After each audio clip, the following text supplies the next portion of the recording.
పాలు ప్రపంచవ్యాప్తంగా చాలా మంది ప్రజల ప్రధాన పోషకాహారం. పాలను నేరుగా తాగడమే కాకుండా స్వీట్లు, వంటలు, వివిధ రకాల పానీయాల తయారీలోనూ, జున్ను, వెన్న, నెయ్యి వంటి ఉత్పత్తుల్లోనూ ఉపయోగిస్తారు. గ్రామాల్లో పాలను నేరుగా పశువుల పెంపకందారులు అమ్ముతుంటారు. అధికంగా డైరీ ఫారాల్లో కూడా పాలను అమ్ముతారు. కానీ పట్టణాల్లో మాత్రం పాలను ప్యాకెట్లుగా విక్రయిస్తారు. చాలా వరకు పాల ప్యాకెట్లు ఇంటికి తీసుకురాగానే వాటిని ఫ్రిడ్జ్లో ఉంచడం లేదా పాల ప్యాకెట్లను కత్తిరించి పాలను వేడి చేస్తుంటారు.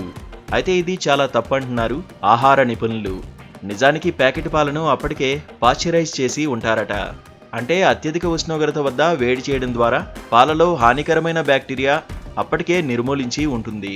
ప్యాక్ చేసిన పాలను ఇంటికి తీసుకువచ్చి వాటిని మళ్లీ మరిగిస్తే పాలలో ఉండే అరకొర పోషకాలు కూడా నాశనం అయినట్టే అని అంటున్నారు. కొన్నిసార్లు ప్యాకెట్ పాలను అతిగా మరిగించడం వల్ల సీతాఫలంలోని గుజ్జులాగా చిక్కగా మారుతాయి. ఇలాంటి పాలను వాడడం వల్ల అనారోగ్య సమస్యలు కూడా వస్తాయి. ఇదిలా ఉంటే మార్కెట్లో లభించే పాల ప్యాకెట్లలో చాలా రకాలు ఉన్నాయని, వాటిలో ఉండే కొవ్వు శాతం బట్టి వాటిని తాగాలని చాలా మందికి తెలియదు. ఏ పాలనైనా ప్యాకెట్ రూపంలోకి తీసుకొచ్చే ముందు చాలా రకాలుగా ప్రాసెస్ చేస్తారు. అలా ప్రాసెసింగ్ తర్వాత మార్కెటింగ్ అవసరాలకు అనుగుణంగా కొవ్వు శాతాన్ని టోన్డ్, క్రీమ్, స్టాండర్డ్ వంటి రకాలైన పేర్లతో మార్కెటింగ్ అవసరాలకు అనుగుణంగా వాటిని ప్యాకింగ్ చేసేందుకు సిద్ధం చేస్తారు.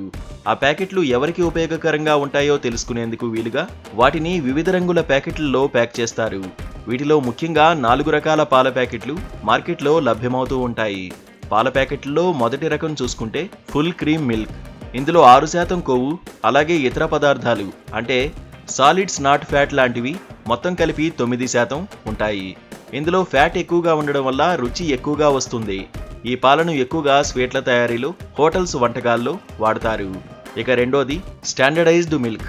ఇందులో 4.5% ఫ్యాట్, 8.5% SNF ఉంటుంది. ఇది క్రీడాకారులు, ఎదిగే పిల్లలు, ఎనర్జీ ఎక్కువగా కావాలనుకునే వారికి ఉపయోగపడుతుంది. ఇక మూడోది టోన్డ్ మిల్క్. ఇందులో 3% కొవ్వు ఉండేట్లు చేస్తారు. ఇది అన్ని వయసుల వారికి ఉపయోగపడుతుంది. వృద్ధులు, పిల్లలు, యువత అందరూ వాడే పాలు. ఇక నాలుగోది డబుల్ టోన్డ్ మిల్క్. టోన్డ్ మిల్క్లో కొవ్వు శాతాన్ని సగానికి తగ్గిస్తే అంటే 1.5% ఉండేట్లు చేస్తే వాటిని డబుల్ టోన్డ్ మిల్క్ అని అంటారు. ఈ పాలు కార్డియో పేషెంట్లు, స్లిమ్గా ఉండాలని కోరుకునేవారు ఎక్కువగా వాడతారు.